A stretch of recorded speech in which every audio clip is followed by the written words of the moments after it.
औज़ुबिल्लाहि मिनश्शैतानिर्रजीम बिस्मिल्लाहिर्रहमानिर्रहीम।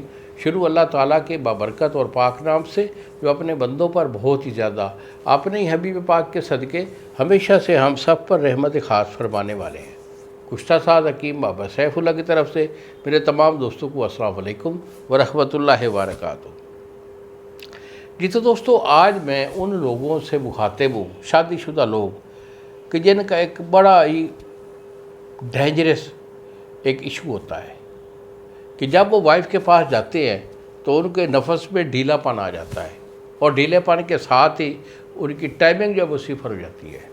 अक्सर मेरे भाई फ़ोन करके बताते हैं कि बाबा जी पहले तो बड़ा निज़ाम अच्छा चल रहा था, लेकिन ये कुछ टाइम से ये इशू आ गया है। एक तो नफ्स में ढीलापन आ गया है और दूसरी टाइमिंग बिल्कुल नहीं है।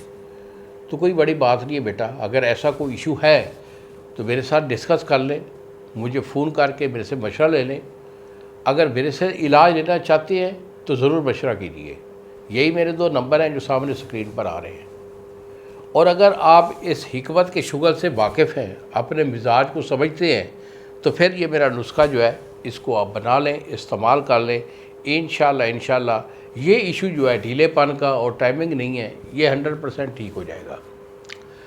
तो करना क्या है आपने, इसमें आपने जायफल लेना है 2 दाना। जायफल आपका 2 दाना है, जलवत्री आपकी 1 तोला है, लौंग ये आपका 1 तोला है, उसके बाद ज़ाफ़रान ये आपका 1 तोला है, और उसके बाद आपने लेनी है मूसली सफ़ेद और साले पंजा ये आपका 5-5 तोले हैं। जुमला दवैया को आपने सफूफ़ कर लेना है। सफूफ़ करके इसे डब्बी में महफूज रखें।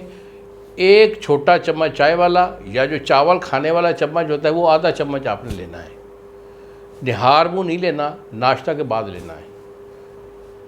तो ये दूध के साथ 1 पाव ये गिलास दूध कड़े हुए के साथ इसे सुबह शाम इस्तेमाल में रखें और परहेज़ करें। हाँ, बिस्तर का परहेज़ होगा और गर्म चीज़ खाने पीने का परहेज़ होगा।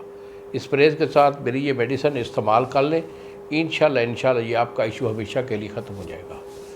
इन्हीं अल्फाज के साथ इजाज़त दीजिए बाबा जी को। अस्सलाम वालेकुम व रहमतुल्लाहि व बरकातुहू।